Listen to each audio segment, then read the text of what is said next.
ଶତାଧିକ ଚିତ୍ରକଳା ଚାନ୍ଦୁଆ ଓ ଅଦରକାରୀ ସାମଗ୍ରୀରେ କରୁଛନ୍ତି ପ୍ରଭୁ ଜଗନ୍ନାଥଙ୍କ ଚିତ୍ର। ନୂଆ ଖଜୁରିଆ ନିବାସୀ ତ୍ରିଲୋଚନ ପାଣିଗ୍ରାହୀ ଓ ମିନତୀ ପାଣିଗ୍ରାହୀଙ୍କ କନ୍ୟା ଶତାଧି ପାଣିଗ୍ରାହୀ ରଥଯାତ୍ରାକୁ ଦୃଷ୍ଟିରେ ରଖି ପ୍ରଭୁ ଜଗନ୍ନାଥଙ୍କ ବିଭିନ୍ନ କଳାକୃତି ପ୍ରସ୍ତୁତ କରିଛନ୍ତି। ସେ ଅଦରକାରୀ ସାମଗ୍ରୀଗୁଡ଼ିକରେ ପ୍ରଭୁ ଜଗନ୍ନାଥଙ୍କ ଚିତ୍ର ଆଙ୍କିଛନ୍ତି।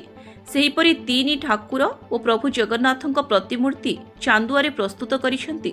ସେ ଉଦ୍ଭିଦ ବିଜ୍ଞାନରେ ଶିକ୍ଷା ଗ୍ରହଣ କରିବା ସହ ରାଜ୍ୟ କଳା ଓ ଶିଳ୍ପ ବିକାଶ ପ୍ରତିଷ୍ଠାନରେ କ୍ରାଫ୍ଟ ଡିଜାଇନର ଭାବେ ଶିକ୍ଷା ଗ୍ରହଣ କରିଛନ୍ତି।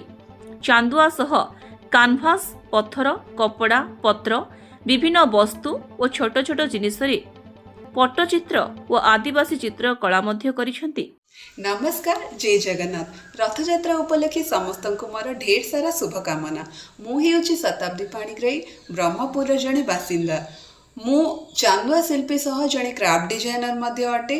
वर्तमान मु CSIR central electrochemical research institute रे कार्यरत अच्छी। मुझे कार्यरत थिबा सत्वे मोर निजर कलाकृति को बजाय रखी। मु प्रथमे state institute for development of arts and crafts Bhubaneswar रे क्राफ्ट डिजाइन रे तालीम नेबा परे विभिन्न कलाकृति तैयारी करुछि। चांदुआ शिल्प सह मु अनेक कलाकृति तैयारी करिछि। तो वर्तमान रथयात्रा उपलक्षे मु किछि मिनिएचर आर्ट तैयारी करछि। आशा करुछि भविष्य रे मध्य एहीपरि आर्ट को आगे नेबी और मोर कला को बजाय रखबी। धन्यवाद। भविष्य से भारतर हस्तशिल्प और बयन विभाग तरफ ओडिशा राज्य हस्तशिल्प पुरस्कार, जातीय हस्तशिल्प पुरस्कार पाइबा पई लक्ष्य रखिछंती। मात्र 7 वर्षरू शताधि एपरी चित्र आंकुछंती।